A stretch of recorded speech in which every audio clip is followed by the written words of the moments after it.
18 horas. Notícias de Manaus, Amazonas, Brasil e do mundo. Agora na Mix. Muito boa noite para você, sintonizado aqui em 100,7. Obrigada pela sua audiência, pela sua companhia. Estamos juntos até às 7 da noite aqui no programa 18 horas comigo, Karine Leão e Kennedson Paz. Boa noite, Kennedson. Olá, Karine Leão, muito boa noite para você. Boa noite a todos que acompanham aqui a nossa programação. E, gente, para o nosso programa ficar ainda mais sensacional, só com a sua companhia, mandando aquela mensagem de texto, uma foto, um vídeo, mostra pra gente como é que tá a volta para casa nesse momento. Manda pro nosso WhatsApp, que é o 994887592. E vale também a sua participação para você que nos acompanha ao vivo pela live do YouTube. Manda sua mensagem de texto e segue a gente lá nas redes sociais. No @18 horas News. Trânsito. E a gente já começa conversando ao vivo com o repórter André Meirelles, que está acompanhando o trânsito, a volta para casa na cidade de Manaus, agora às 6 horas e 4 minutos. André, os motoristas que passam pela Avenida Coronel Teixeira, na zona oeste de Manaus, precisam redobrar a atenção, não é isso? A partir de hoje, segunda-feira. Isso porque começou uma interdição parcial na via para as obras do Complexo Passarão. Explica mais, boa noite. É isso mesmo, Karine e Kennedson, boa noite para vocês, para os ouvintes. É uma intervenção que acontece no sentido São Jorge-Ponta Negra, na faixa próximo ao Canteiro Central. Esse trecho interditado fica entre o retorno, ali em frente ao IperDB, e a Avenida Brasil. Segundo a Secretaria Municipal de Infraestrutura, a CEMINF, esse serviço ele é necessário para que possa ser instalado uma adutora de 300 milímetros ali na área onde está sendo construído o Complexo Viário Passarão. Então as equipes vão realizar escavações, a implantação da tubulação e as ligações do sistema de abastecimento. Então, mesmo com a obra, o trânsito ele não foi totalmente bloqueado, né? Apenas uma faixa da via foi interditada. E o Instituto Municipal de Mobilidade Urbana, o IMU, ele orienta que os motoristas redobrem a atenção ao passar pelo local e, se possível, busquem rotas alternativas para evitar aí lentidão, principalmente agora, em horários de pico, né? Naquele horário de maior movimento. Então, essa interdição, ela começou hoje, segue até o dia 18 de maio e faz parte das etapas de construção do Complexo Viário Passarão, que tem como objetivo melhorar a mobilidade, então, na zona oeste da capital amazonense. Então, com essa faixa interditada, a gente tem agora um trânsito intenso, um trânsito que tem essa retenção e, claro, por conta dessa faixa que está interditada aí para a conclusão dessa parte dessa obra. E a gente segue acompanhando aqui e mais tarde a gente traz mais informações sobre como é que está o movimento por aqui do trânsito. Volto com vocês. Muito obrigada pelas informações, André Meirelles. Mix. E vamos aos destaques de hoje do 18 horas. Eu, Kennedson Paz, falo sobre o Festival de Parintins. A procura por passagens de barco para a ilha Tupidabarana deve crescer cerca de 80% em comparação com o ano passado. E eu, André Meirelles, falo sobre uma das principais preocupações do eleitor brasileiro, a falta de segurança pública. Uma pesquisa revelou que o medo da violência alterou a rotina de 57% dos brasileiros nos últimos 12 meses. Novo alerta sanitário. Eu, Nathalie Moraes, falo sobre a primeira morte confirmada no Brasil por hantavírus. O caso foi registrado em Minas Gerais. Esses e outros assuntos, os destaques dessa segunda-feira, a partir de agora para você que sintoniza 100,7 no programa 18 horas de hoje, segunda-feira, dia 11 de maio de 2026. Você está ouvindo 18 horas. E a gente começa falando sobre a segurança pública. Escuta esse dado. De janeiro a abril desse ano, o Disque Denúncia 181 da Secretaria de Segurança Pública do Estado do Amazonas recebeu 1.425 ligações. E desse total de denúncias, mais de 500 estavam ligadas ao tráfico de drogas, o que corresponde a 59% dessas ligações.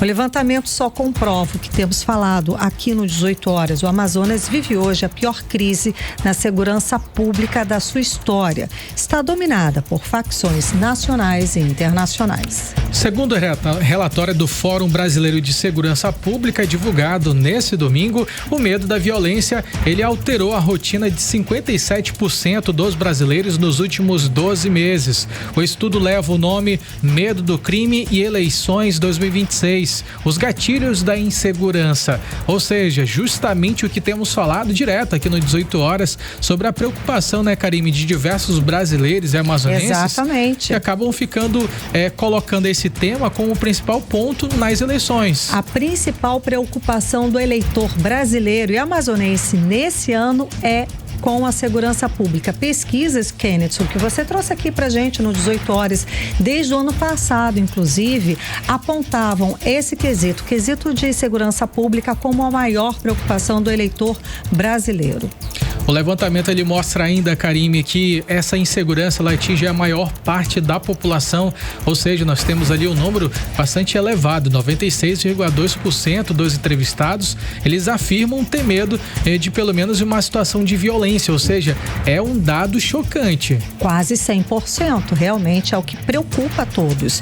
Esse estudo vai além, tá? Revela como a população precisa se adaptar, mudar a rotina por causa da violência. Entre as mudanças mais drásticas, 36,5% dos brasileiros mudaram os trajetos habituais. A gente precisou evitar ruas e bairros considerados violentos. Todos nós aqui.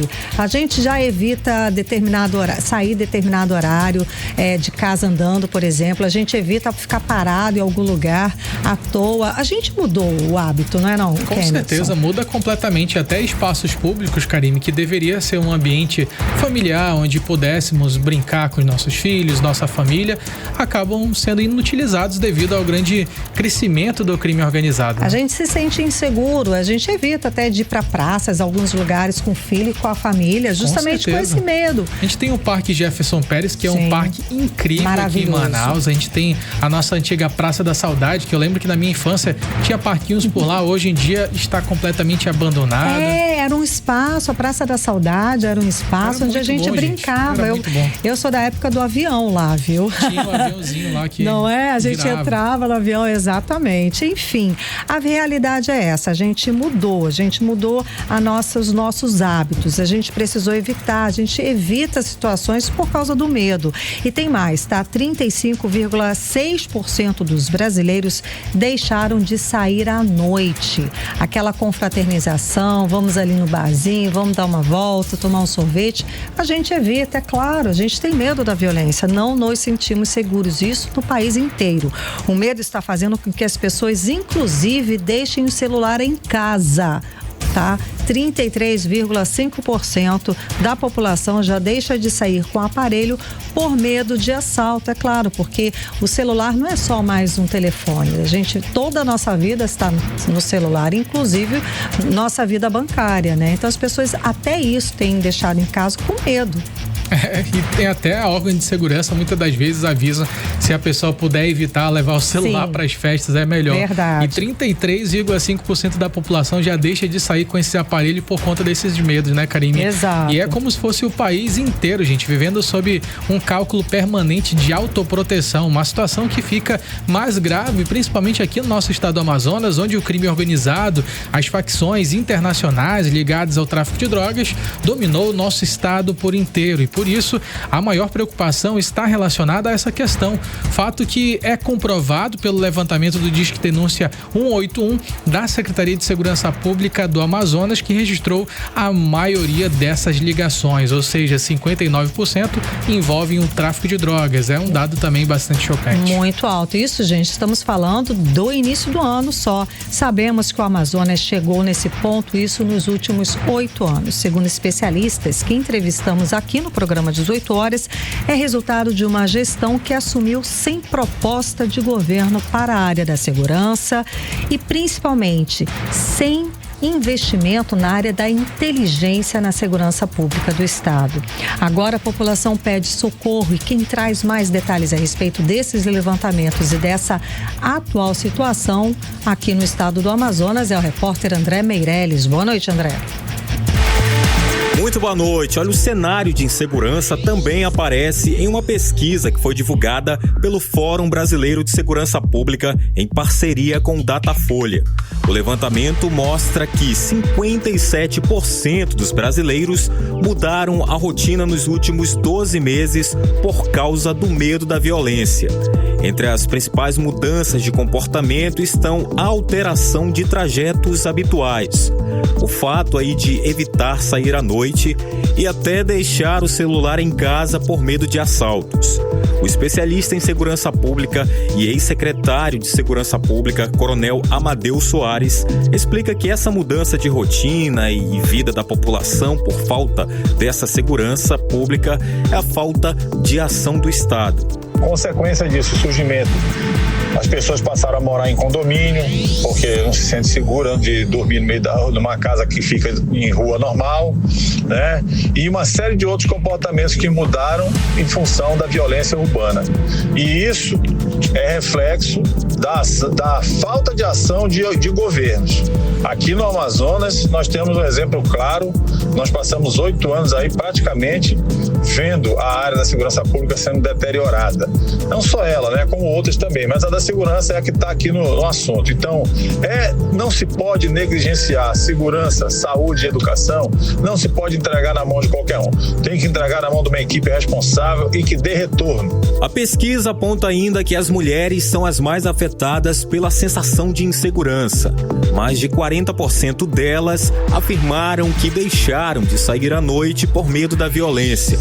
O psicólogo André Ricardo explica sobre o relatório que aponta que as mulheres são as mais afetadas pelo medo da violência. Em todas as situações analisadas, elas apresentaram índices de insegurança superiores aos dos homens. No caso das mulheres, existe um componente histórico e cultural relacionado ao medo de violência física, sexual e de assédio, o que faz com que elas desenvolvam estratégia constante de autoproteção do cotidiano. Isso pode gerar um estado de vigilância contínua, ansiedade e restrição da liberdade de circulação. Já na população de baixa renda, a exposição mais frequente é a violência urbana, a falta de serviço público e a insegurança territorial. A pesquisa mostra ainda que o celular virou um dos principais alvos da criminalidade. Mais de 33% dos brasileiros afirmaram que deixam o aparelho em casa por medo de assaltos. É o caso do conferente Vanderclei Oliveira, que já foi assaltado e agora procura outros meios de fazer a própria segurança. Eu mesmo já fui assaltado umas 3 vezes já. Eu trabalho, né, de madrugada, presenciei assalto dentro dos ônibus e, tipo assim, eu não pego toda vez só no lugar, eu mudo a estratégia, pego outro ônibus. Falou, eu pego Uber também, né? Tá faltando segurança, sim. Tem muito policial, mas tem muito assalto ainda. Sobre a pesquisa, outros 26,8% disseram que pararam de usar alianças, relógios e acessórios nas ruas. Já 22,5% afirmaram ter desistido de comprar algum bem por medo de roubo ou furto. A pesquisa também mostra que a desigualdade social tem impacto direto na sensação do medo. Segundo o relatório, pessoas das classes D e E enfrentam uma insegurança mais ligada à violência física e à disputa territorial. Para o recepcionista Brian Kelvin, a vida vale mais do que os bens materiais. Na falta de segurança, o conselho é entregar e não reagir. Eu sigo o que a minha mãe sempre falou pra mim, material, recupera depois, nunca é bom arriscar a vida. É claro que a gente não vai ficar duvidando de um ladrão, até porque se ele realmente tiver uma arma, seja de fogo ou arma branca, não tem como ficar perguntando dele, porque pode gerar uma coisa muito grave. Então, eu prefiro mesmo render do que enfrentar, não reagir. No Amazonas, o governo do estado afirma que tem intensificado ações para combater a criminalidade. Entre as medidas estão as operações Segurança Presente e Impacto, que reforçaram o policiamento em áreas com maior índice de roubos, furtos e tráfico de drogas em Manaus e no interior. As ações reúnem a Secretaria de Segurança Pública, a Polícia Militar, a Polícia Civil, o Detran e outros órgãos. O objetivo é aumentar presença policial nas ruas, principalmente em áreas comerciais e bairros com maior registro de crimes. Volto com vocês. Muito obrigada pelas informações, André Meirelles. E também o presidente Lula lança amanhã, terça-feira, dia 12, o programa Brasil contra o Crime Organizado, justamente com o objetivo de reduzir a rejeição do governo federal nessa área que para ele está sendo muito sensível, tá? Será uma das principais a serem discutidas na eleição presidencial de outubro.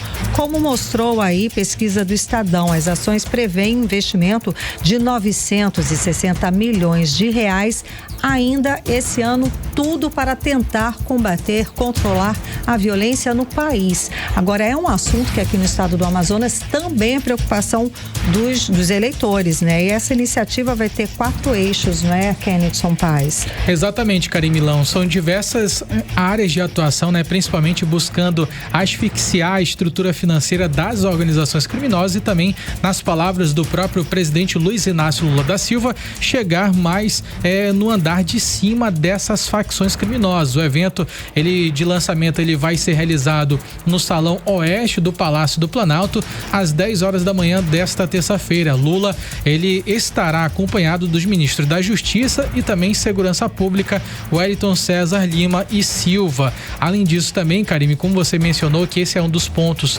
mais difíceis atualmente para o governo Lula, a pesquisa Futura PEX, que divulgou hoje o resultado de uma pesquisa logo do início do mês de maio desse ano de 2026, indicou que em relação a esse termo segurança pública, os números de Lula não têm convencido tanto assim o eleitor. Daí a necessidade Exatamente. De lançar esse programa, né? Ele aparece com 29% das intenções de votos, quando o eleitor lhe responde se o presidente Luiz Inácio Lula da Silva representa a melhor opção para poder resolver a segurança pública do país. Lula fica em segundo lugar. Em primeiro lugar fica o principal arquirrival de Lula, que é o senador Flávio Bolsonaro, pré-candidato à presidência da República. Esse é um tema que, de fato, fez com que Lula perdesse muitas intenções de voto, pelo menos nessas últimas pesquisas, desde o período de dezembro do ano passado, e esse é o calcanhar de Aquiles de Lula nesse momento, Karine. Sem dúvida alguma. Vamos aguardar amanhã para ver esse lançamento e depois a gente traz aqui no 18 horas. Lá em Washington também, agora recentemente, nessa passagem do presidente Lula, que teve uma reunião de pelo menos 3 horas com o presidente Donald Trump,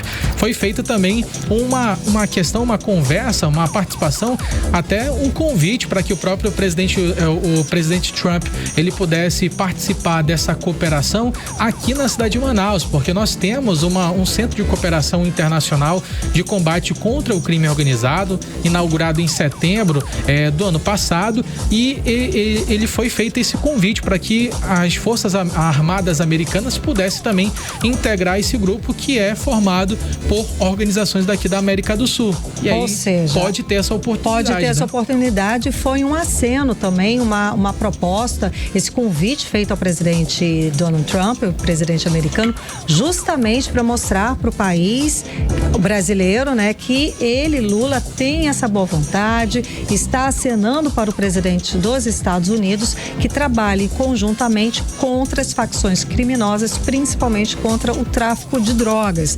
Daí, assim, a gente pode fazer a leitura que diplomaticamente a gente saiu melhor, no sentido de não vamos correr o risco de sermos uma Venezuela aos olhos do presidente americano, né? Então foi uma convite. Lula até chegou a fazer essas críticas de que deveria haver uma cooperação entre os demais países, só que não poderia haver como aconteceu em Cuba, quando os Estados Unidos, para poder defender o país, instalou uma base americana lá em Cuba. Então é isso que Lula não queria para aquele momento, até chegou a fazer esse discurso em um tom bastante duro, de que até no próprio Estados Unidos estavam fazendo lavagem de dinheiro do crime organizado, fornecendo armamento para o Brasil. Então, de fato, o que Lula quis naquela ocasião era que houvesse uma integração das forças e não uma monopolização desse combate ao crime organizado no Brasil. Tipo, vamos trabalhar juntos, né? Muito obrigada, Kenedson Paes, agora em Manaus, 6 horas e 23 minutos. juntos. Você está ouvindo 18 horas. Bom, e depois da pandemia de Covid-19, gente, qualquer notícia sobre uma nova doença acaba gerando preocupação e alarme. Tá? O Brasil confirmou a primeira morte por hantavírus em 2026. O caso foi registrado em Minas Gerais e que, segundo o Ministério da Saúde, não tem relação com o surto causado por uma cepa rara do hantavírus transmitida entre humanos que atingiu aquele cruzeiro que navegava pelo Oceano Atlântico. Causou 3 mortes, embates diplomáticos e uma crise sanitária que está sendo acompanhada de perto pela Organização Mundial da Saúde. Mas é claro que bate aquele desespero, né, Karine? Mal a gente saiu da pandemia de Covid-19 e agora... Sei lá, né? Já vem uma outra. Na realidade, tem acontecido com frequência, né? Sempre tem acontecido novos surtos, novas doenças. A gente fica desesperado. E essa doença, gente, só pra gente tirar as dúvidas, ela é transmitida principalmente pelo contato com os roedores silvestres e chama muita atenção porque pode causar uma síndrome respiratória aguda. Além disso, não existe vacina nem um tratamento específico contra esse hantavírus, o que pode aumentar ainda mais a preocupação, principalmente aqui no nosso estado do Amazonas. E muita gente fica se perguntando se existe esse risco, né, gente, da doença chegar aqui no nosso estado, até mesmo se espalhar. Como é que foi o caso da Covid-19, né? Pois é, a gente não sabe, né? Porque o outro era um morcego, é o que dizem. Bom, a repórter Nathalie Moraes está acompanhando esse caso, traz pra gente mais detalhes, conversou com especialistas e esclarece pra gente algumas questões. Boa noite, Nathalie. Então, quais são as principais orientações dos especialistas que existe motivo para a população ficar preocupada de fato? Boa noite, Nathalie. Boa noite, Karime. Boa noite, Kennedson, e a todos os ouvintes que nos acompanham na noite desta segunda-feira aqui no programa 18 horas. Karime, Ken, segundo os especialistas, não existe motivo para pânico no Amazonas neste momento. O hantavírus não tem o mesmo potencial de transmissão aí da Covid-19, que a contaminação acontece principalmente ali se você tiver contato com as fezes, com a urina ou com a saliva de roedores silvestres. Muito comum ali, né? E os especialistas têm reforçado sempre. Pessoas que vão para a área de mata, né? Que, sei lá, eu tenho um sítio, lá naquele sítio eu tenho um depósito e eu não abro aquele depósito, não higienizo aquele depósito há muito tempo. Então, se você for, nesse momento, fazer a higienização, onde a gente vem observando um aumento no número de casos desse vírus, que voltou, inclusive, Karime e Kennedson, aqui no Amazonas, esse vírus já existe, né? A gente já registrou casos de hantavírus, mas não foi agora. A gente não registra desde 2023, mas assim, o vírus está no Brasil desde o ano de 1993, há mais de 30 anos, né? E esse caso confirmado em Minas Gerais, ele foi classificado aí pelas autoridades do Brasil, pelas autoridades de saúde, como um caso isolado. Inclusive, a vítima era um homem de 46 anos, ele trabalhava em uma lavoura, ele apresentou ali os primeiros sintomas no mês de fevereiro, ou seja, ainda nem se falava, né, desses casos aí de hantavírus. E aí, dias depois da internação, ele acabou morrendo. E aí, Karime e Kennedson ficaram esses meses todo ali em período de investigação de qual teria sido a motivação da morte desse trabalhador de 46 anos, e somente hoje, na manhã dessa segunda-feira aí, veio essa confirmação. Mas os médicos, né, os especialistas, eles alertam, né, que os principais vírus dessa doença, do hantavírus, assim como as outras, né, doenças, as síndromes respiratórias, ela acaba assim desenvolvendo febre, dores no corpo, cansaço, falta de ar e, nos casos mais graves, né, realmente inflamação no coração, síndrome respiratória aguda grave. E como não existe vacina e nem tratamento específico, a prevenção nesse momento realmente é fundamental para que a gente possa evitar aí contato para quem vai para essas áreas de mata. Realmente todo o cuidado é muito pouco. Para a gente entender um pouco mais dessa situação, eu conversei com o infectologista da Fundação de Medicina Tropical, o Dr. Antônio Magela, e ele explica um pouco mais sobre o hantavírus. Vamos ouvir. Brasil nós tivemos ano passado 35 casos com 20 óbitos, então é uma letalidade alta, quase 50%, 40%, 50%. E essa cepa que é transmitida à pessoa, a pessoa está lá restrita à Argentina, Chile e Bolívia, mas é uma região onde existe turismo, então o risco é o turista brasileiro ir para lá, se contaminar num ambiente silvestre e depois adoecer e voltar para o Brasil e transmitir a doença para outras pessoas. Mas nós temos um serviço de vigilância que é eficaz, é eficiente. Se aparecer algum caso suspeito, com certeza a vigilância vai identificar e vai atuar e tomar todas as medidas para mitigar isso, para minimizar o risco, tratar das pessoas doentes e evitar que elas morram. 18 horas. Karime, Kennedy e ouvintes, né? O doutor Antônio Magela também explicou pra gente sobre as principais orientações, né? Entre elas, evitar ali contato com áreas onde possam existir possíveis roedores, possíveis ratos silvestres, né? Manter sempre os alimentos bem armazenados, todo o cuidado nesse momento realmente é pouco. Higienizar sempre os locais fechados. Antes da limpeza, ter cuidado principalmente com as áreas de mata, sítios e plantações.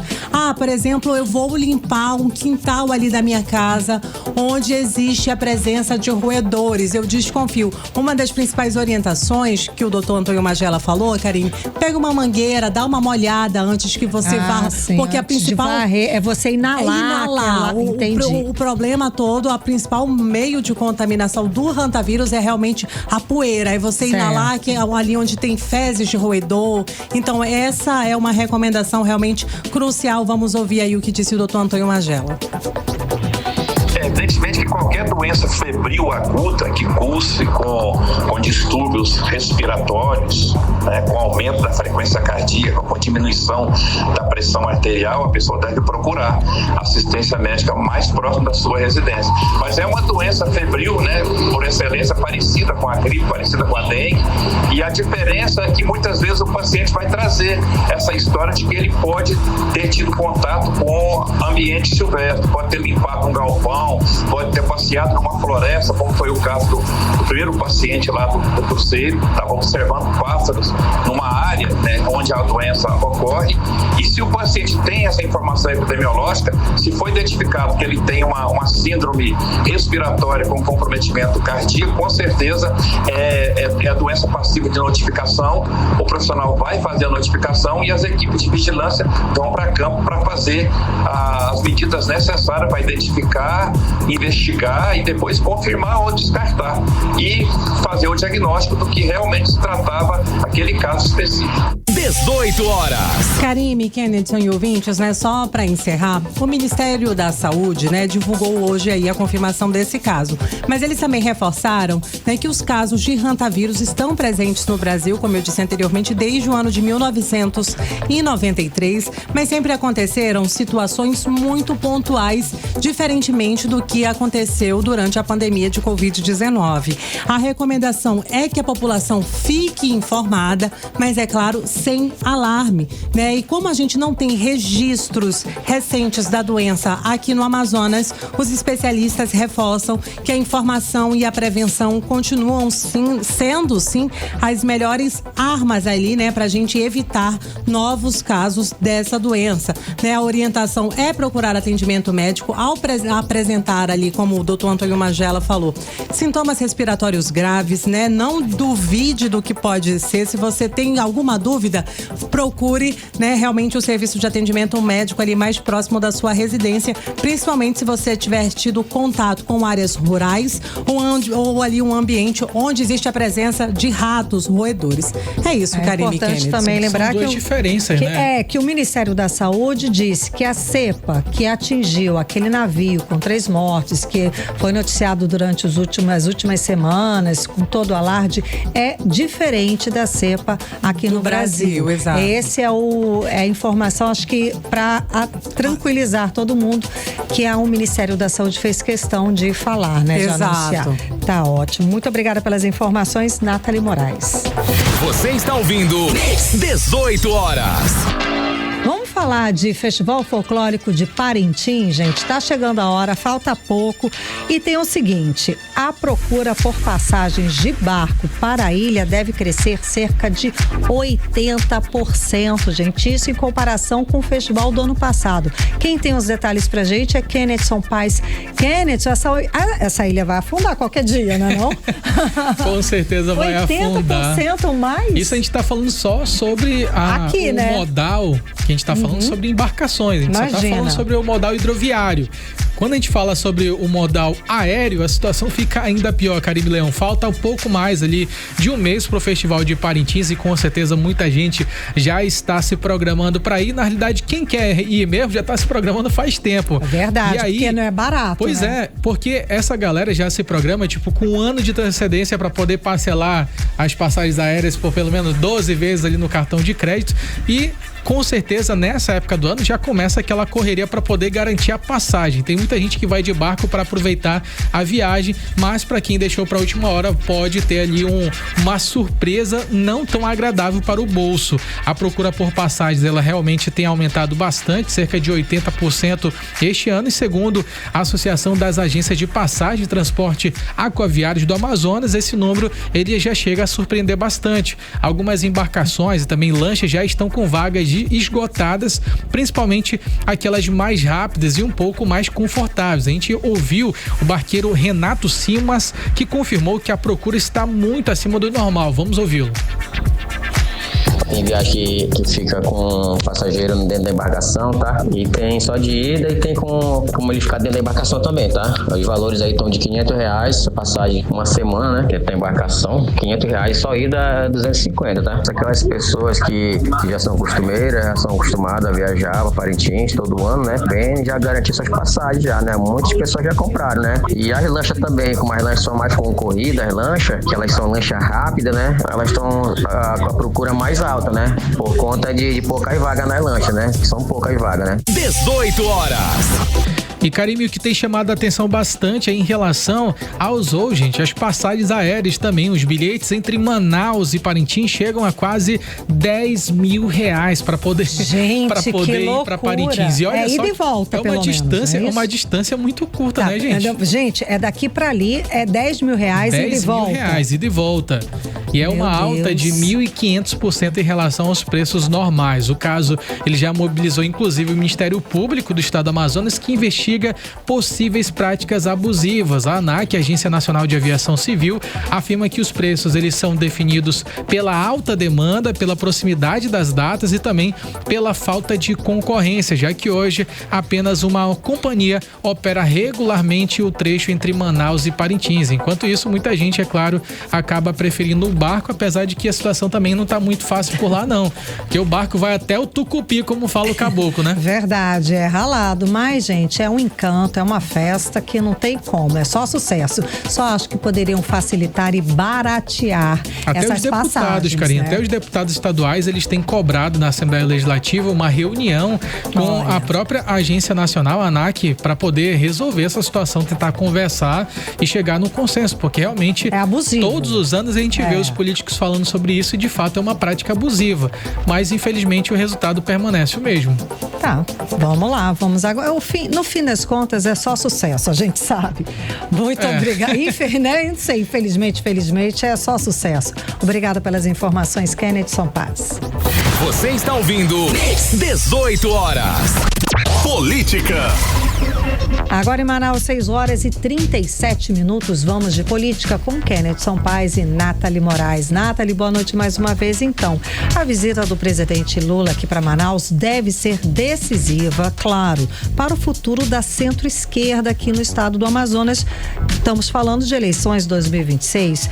Marcelo Ramos, o ex-deputado federal, ele já disse que se não dividir comigo, vai dividir com alguém, em referência à possível chapa com Eduardo Eduardo Braga, senador candidato à reeleição, é isso? Explica mais pra gente. Karime, Kenneth e ouvintes, mais uma vez, boa noite para todos vocês, né? Para os ouvintes que continuam aqui nos acompanhando. Karime, ele, durante uma entrevista na manhã dessa segunda-feira, o ex-deputado federal e pré-candidato ao Senado, Marcelo Ramos, ele foi muito ácido, a gente pode dizer assim, né? Ao rebater ali algumas críticas sobre uma possível divisão de votos com o senador Eduardo Braga.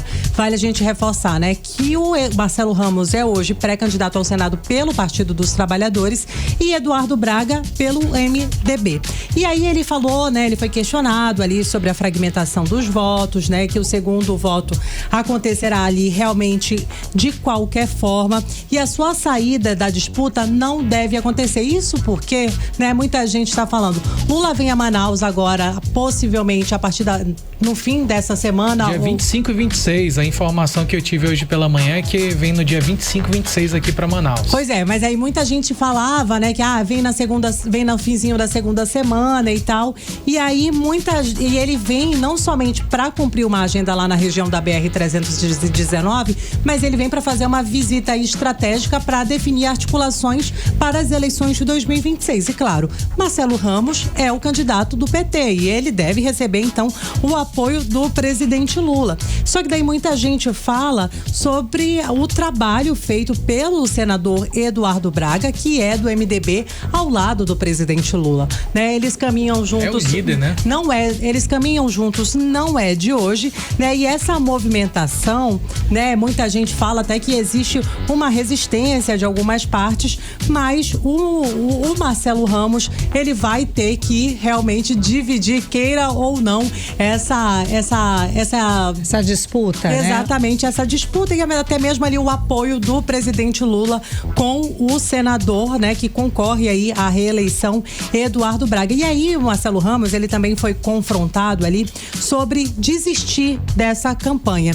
E ele disse que ele não vai desistir jamais e que ele abrir mão ali da disputa estaria inclusive beneficiando os adversários da direita. E aí ele estava já se referindo especialmente ao senador Plínio Valério, que é do PSDB, aí também está tentando a reeleição.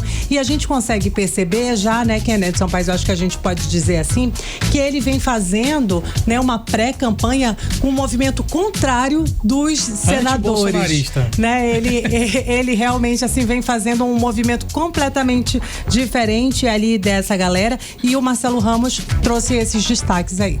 Tá certo. Vamos lá, Kenneth. Deputados da Assembleia Legislativa do Amazonas receberam, segundo contra-cheques publicados pela própria casa, valores acima do teto constitucional no mês de abril. Quanto foi esse valor? Explica o que está acontecendo. Então, Karime Leão, você que trabalha aí direto, né?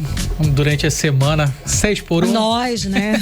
Pois é, olha só, esse salário é incrível, gente. R$46.300 cada parlamentar recebeu o mesmo valor pago, inclusive para os deputados federais. Isso daí já podemos ver que é um problema sério porque é inconstitucional. A nossa Constituição define que os deputados estaduais devem receber apenas 75% desse valor, ou seja, sempre 75%, né, aquele valor reduzido do salário do deputado federal, e o que representaria cerca de R$34.700. Esse seria o salário que eles realmente deveriam ganhar. E na prática, cada deputado ele teve ali um saldo na sua conta de R$11.500 que teve ali previsto em lei. Os pagamentos acima do teto, eles passaram de R$278 mil em apenas um mês, gente. O caso, ele ganha ainda muito mais repercussão porque a própria ALEAN, ela aprovou essa lei fixando o salário dos parlamentares em R$34.774. Mesmo assim, o valor bruto ele continuou sendo muito maior. E a única exceção foi a deputada professora Jaqueline, que recebeu cerca de R$10 mil por conta ali do período em que ela ficou afastada da casa durante a discussão judicial sobre a vaga deixada por Roberto Cidade, hoje o governador do estado do Amazonas. Nos bastidores, esse assunto ele consegue colocar com certeza muita pressão sobre a mesa diretora da ALEAN, que agora está sob o comando do deputado estadual adjunto Adjunta Afonso, Karime Leão. E quer que de repente deve ficar, né, até ano que vem lá. Exatamente, eu já tive as informações agora que foram divulgadas, inclusive por alguns portais de comunicação hoje, que o próprio regimento interno da casa, ele não prevê que deva existir uma eleição interna de imediato, ou seja, o regimento interno, ele entende que quando existe a vacância do cargo de presidente da Assembleia Legislativa, segue a ordem hierárquica da mesa diretora.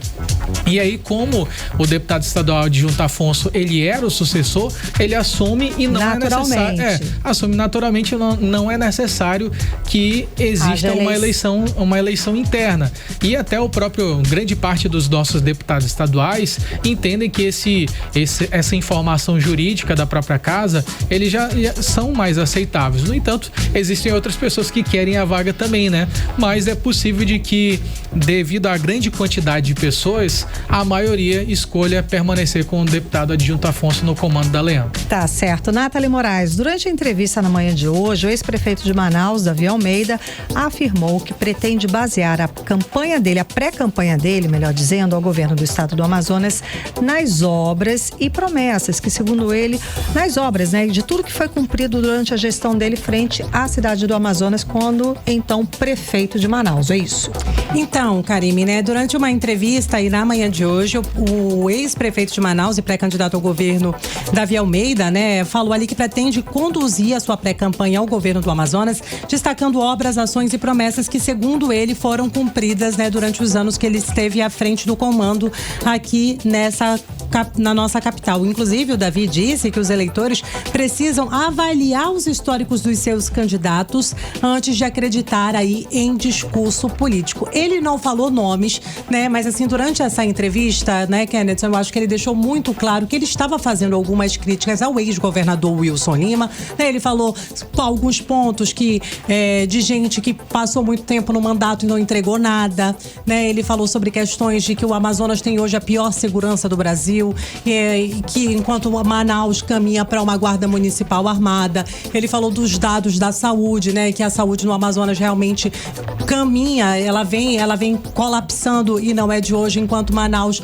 vem avançando nos serviços das unidades básicas de saúde, mas ele não falou dos nomes e falou que cada um precisa realmente cumprir o seu papel. Eu separei aí um trechinho onde ele fala para que os eleitores não acreditem em falsas promessas. Vamos ouvir o que disse o ex-prefeito Davi Almeida.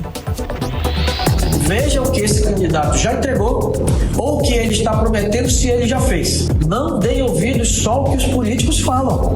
Veja que esse político, o que ele está falando, o que ele já fez, o que ele já entregou e se o que ele está falando é possível fazer. Eu estou falando com convicção daquilo que fiz, daquilo que prometi e daquilo que entreguei. Então, em cima disso, eu quero pautar toda a minha trajetória nessa pré-campanha e na campanha para o governo do Amazonas. É saber que o que nós fizemos em Manaus a gente pode fazer no interior.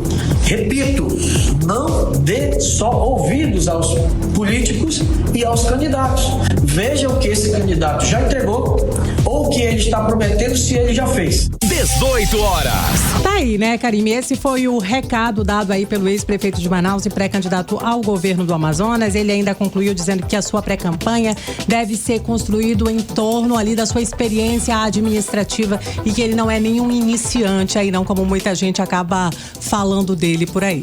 Olha aí. Kenneth, vamos lá. Temos uma nova pesquisa que mostra o presidente Lula com a taxa de desaprovação acima de 51%, embora na frente permanece praticamente empatado com Flávio Bolsonaro.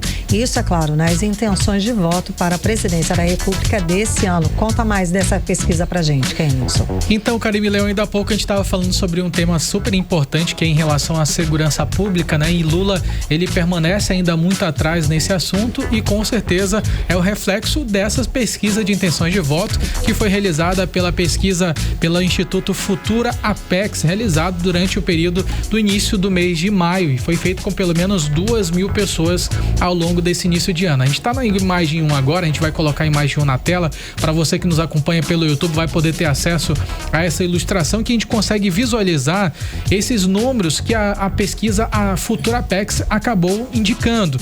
A taxa de desaprovação do presidente Luiz Inácio Lula da Silva está em 51,8% das intenções dos brasileiros, ou seja, os brasileiros, eles disseram que mais de 51% deles desaprovam a gestão do presidente Lula. Na taxa em relação a ruim ou péssimo, o índice também está bastante alto. Mais de 45% dos brasileiros consideram que o governo Lula está ruim ou péssimo. Agora a gente vai pular de imagem, vamos passar para a página 2 para a gente falar sobre a pesquisa de intenção de voto. Como a gente já falou sobre a taxa de rejeição, vamos também falar em relação ao cenário do primeiro turno. Lula, ele permanece na frente ainda, Carinho, mas com aquela margem de erro que é de 2,2% de pontos percentuais para mais ou para menos. Lula, ele aparece com 38,3% das intenções de voto no primeiro cenário, enquanto isso Flávio Bolsonaro fica com 36,1% das intenções de voto. No segundo melhor cenário, o Lula, ele aparece com 38,1% das intenções de voto, enquanto que Flávio Bolsonaro aparece com 37,4% das intenções de voto. E nesse cenário também para o primeiro turno, se fosse uma disputa envolvendo Flávio Bolsonaro e Fernando Haddad, Flávio venceria com 35,9% das intenções de voto. Agora vamos pular para a página 3, que debate principalmente o segundo turno. Temos nessa imagem da página 3, gente, o resultado envolvendo uma disputa entre Lula e Flávio Bolsonaro. O Lula ali aparece na frente com 46,9% das intenções de voto, enquanto Flávio Bolsonaro ficaria atrás com 44,4% das intenções de voto. Em relação à terceira via, Lula, ele permanece ainda muito superior, chegando até 46% das intenções de voto, e o candidato da terceira via que mais foi bem posicionado nessa pesquisa ficaram empatados entre Ciro Gomes e também Romeu Zema, mas chegando até 37,8% das intenções de voto. Lembrando que a margem de erro é de 2 pontos percentuais para mais ou para menos, ou seja, nós temos um empate técnico envolvendo essa disputa entre Lula e Flávio Bolsonaro, pelo menos por enquanto, Karime Leão. Tá certo, vamos seguir acompanhando esses números, né? Muito importante, já estamos em maio, então vamos seguir acompanhando esses retratos, né? Dessas pesquisas. Muito obrigada pelas informações. Bloco de Política com Nathalie Moraes e Kennedson Paz. 18 horas. E daqui a pouco aqui no 18 horas, BR-319, IBAMA libera a construção de 3 pontes no trecho do meio da rodovia. É o nosso assunto em instantes. 18 horas. Trânsito. Agora em Manaus, 6 horas e 50 minutos. Vamos voltar a conversar ao vivo com o repórter André Meirelles para saber como é que está a volta para casa. André, boa noite. Muito boa noite, Karime, Kennedson, a todos que nos acompanham. Olha, a gente está aqui pela Avenida Coronel Teixeira, também próximo aqui à Avenida Brasil, nas proximidades da construção aqui do viaduto Passarão. Por aqui o trânsito está intenso, aquele trânsito concorrido, muitos veículos na via também. Quem se aproxima da obra do viaduto Passarão, que vem pela Avenida Brasil, também encontra dificuldades para trafegar por aqui. Também a gente está acompanhando, né, Karime, Kennedson, o preço, a oscilação, na verdade, do preço dos combustíveis. Em diversos postos aqui da capital amazonense, o litro da gasolina comum está sendo comercializada entre 6,69 até 6,99. Em alguns locais, o valor também aparece até R$ 7,59 em poucos postos aqui da capital, mas a maioria já reduziu aí o valor. Então a queda no preço acontece, na verdade, depois da operação que teve, né? Que a gente trouxe aqui semana passada os detalhes dessa operação Consumo Seguro, que foi realizada por órgãos aí de fiscalização, como o Procon Amazonas, a Polícia Civil e o Instituto de Pesos e Medidas do Amazonas. Foi uma operação que está investigando possíveis práticas abusivas e também que analisa o histórico de preços dos combustíveis nos postos aqui da capital, e o que a gente consegue ver é o reflexo aí desses postos que acabaram reduzindo aí mais o preço dos combustíveis, principalmente da gasolina, né? Dos combustíveis que a gente fala porque também houve essa redução do etanol, que está a R$ 4,99. Volto com vocês. Muito obrigada pelas informações, André Meirelles. 18 horas. Previsão do tempo. E vamos saber como é que vai ficar a previsão do tempo aqui na nossa capital com ela, Nathalie Moraes. Kennedy Sampaio e ouvintes, mais uma vez, muito boa noite para vocês. O Manauara já precisa sair de casa realmente com um guarda-chuva na mão, porque o tempo segue instável na noite desta segunda-feira aqui na nossa capital. A noite de hoje deve ser de muito calor, com um clima um pouco abafado, chuvas isoladas em vários pontos aqui de Manaus. A temperatura fica aí entre a 24 e 26 graus, mas a sensação térmica pode ser ainda maior por conta da umidade que deve permanecer bastante elevada na noite desta segunda-feira. Para amanhã, terça-feira, o cenário não muda muito. A terça-feira deve começar aí com muitas nuvens e chuva logo nas primeiras horas da manhã. A mínima prevista para esta terça-feira é de 24 graus e a máxima deve chegar aos 27 graus. Ao longo da tarde, o sol ainda pode aparecer rapidamente entre as nuvens, o que aumenta ali o calor e o abafamento. Mas a previsão é de novas pancadas de chuvas entre o fim da tarde e noite da terça-feira, com risco de temporais isolados em alguns bairros de Manaus. Mix. Enquanto o Amazonas segue sofrendo com o isolamento e os atoleiros da BR-319, o IBAMA liberou a construção de 3 pontes no trecho do meio da rodovia e é aquele ponto mais crítico e mais polêmico da nossa estrada. É exatamente esse, Kennedy Sampaio, mas a cobrança agora é outra, tá? Quando vai sair a repavimentação completa da estrada, que é promessa de campanha, sai governo, entra governo e segue na promessa essa, né, repavimentação. Tá chegando, a gente vai te cobrar. Exatamente. A repórter Odiné Araújo traz os detalhes pra gente. Odiné, boa noite. A notícia é boa, mas parece uma medida paliativa, não é mesmo? Pois é, a impressão é exatamente essa, uma solução provisória, e isso é tudo que não se quer, né? O IBAMA autorizou o DENIT, o Departamento Nacional de Infraestrutura de Transportes, a construir 3 novas pontes de concreto no chamado trecho do meio da BR-319 entre Manaus e Porto Velho. As obras serão nos igarapés Santo Antônio, Realidade e Fortaleza, em uma das partes mais críticas da rodovia. A licença vale por 3 anos e foi comemorada como um avanço. Mas o deputado estadual comandante Dan alerta que as pontes sozinhas não resolvem o problema histórico da BR-319. A liberação, né, de qualquer obra ao longo da BR-319 é sempre muito bem-vinda. Nós estamos falando aí de 3 pontes ali ao longo do trecho do meio, mas ao longo da BR-319 são dezenas de pontes que precisam de reconstrução, né? Existem diversas pontes de madeira, pontilhões, enfim, que precisam deixar esse status de serem de madeira para serem de concreto, né? E a gente está falando de pontes que fazem com que você consiga sair de um determinado local para outro local atravessando o rio, mas nós estamos falando da necessidade de repavimentação da BR-319. Segundo o deputado comandante Dan, a BR-319 virou um quebra-cabeças sempre incompleto. Quando sai a licença, falta a obra. Quando tem obra, aparece um novo impasse. Quando se anuncia como se fosse uma grande coisa, né, a licença para reconstrução de 3 pontes, olha, eu estou falando de reconstrução. Parece até um absurdo, né, que nós tenhamos, inclusive, que ter licença ambiental para reconstruir, ou seja, as pontes estão lá, são de madeira.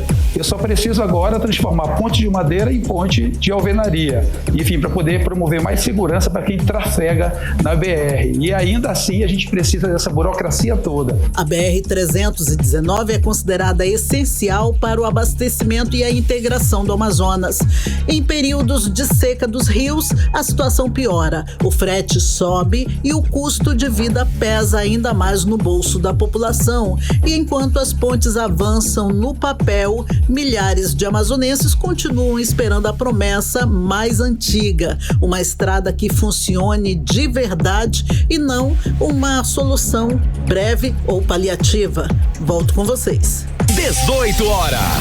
Gente, uma travessia de mais de 5.000 metros nas águas do Rio Negro chamou a atenção de quem passeou e passou lá pelo centro de Manaus nesse fim de semana, certo? O ativista ambiental, não foi, Kennison? 5.000 quilômetros, Carlinhos. Ele saiu desde o Peru, que é da nossa nascente do Rio Amazonas, e veio descendo pela Amazônia até chegar aqui no nosso estado do Amazonas. Vê que aventura, né? Pois é, e ele que é conhecido como Homem-Peixe exatamente por conta dessas longas, né? Travessias.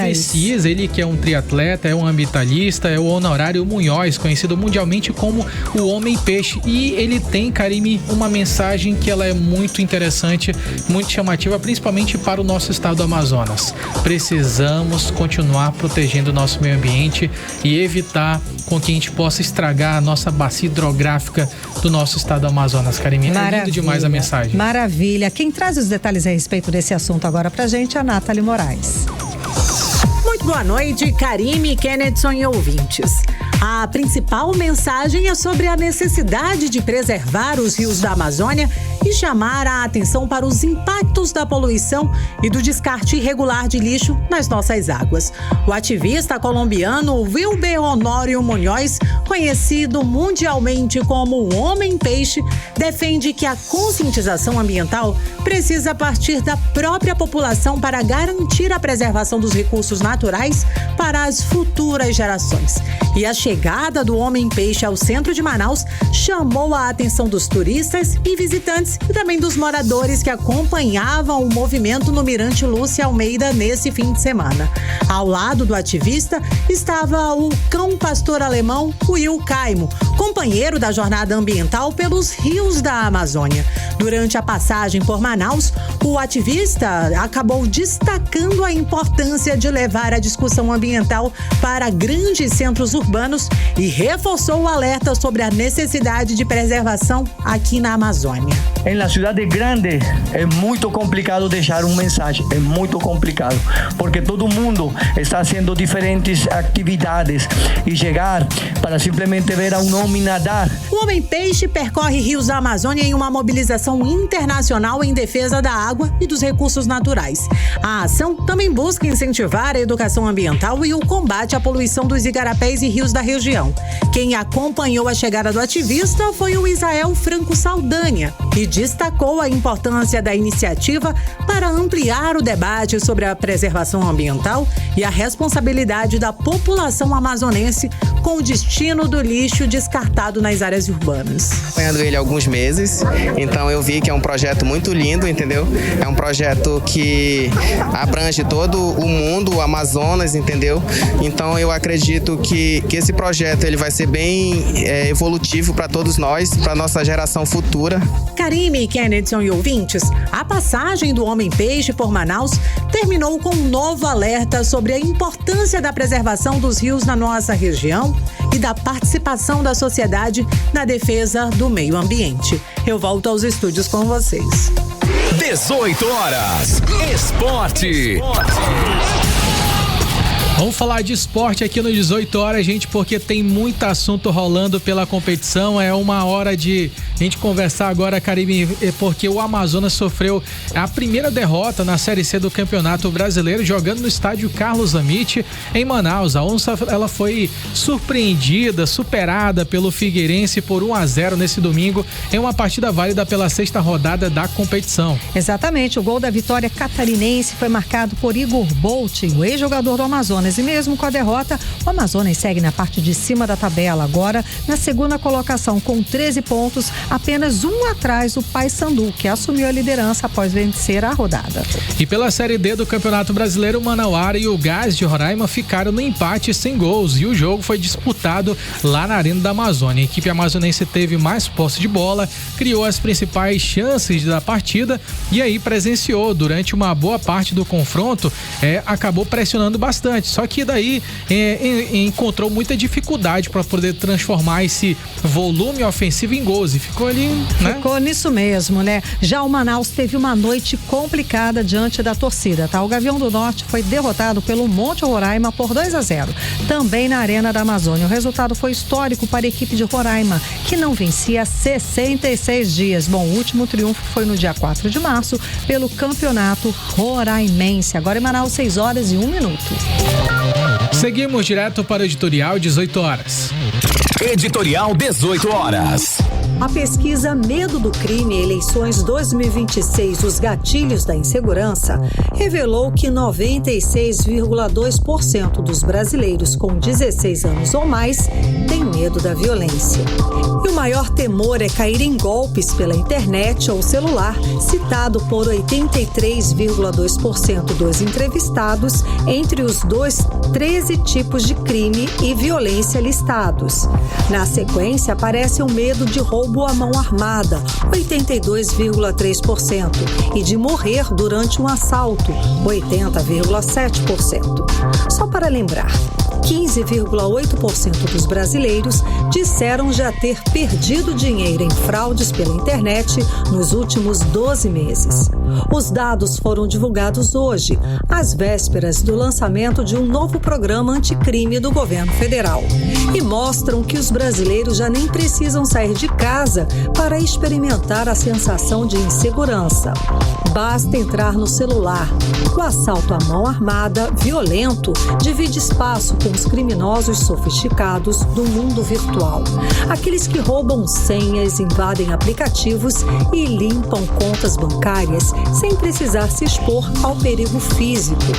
Nesse cenário, o programa de combate ao crime organizado precisa ir fundo em investimentos numa polícia altamente tecnológica e que possa, além de combater os criminosos nas ruas, atuar com alta capacidade também no mundo virtual. Os candidatos a cargos eletivos nesse ano não podem fugir do assunto que é a maior preocupação do eleitor em todas as regiões do país. 18 horas. 18 horas de hoje fica por aqui. Muito obrigada pela sua companhia. Um beijo, boa noite, até amanhã. Você ouviu 18 horas. As notícias do Brasil e do mundo. De volta amanhã.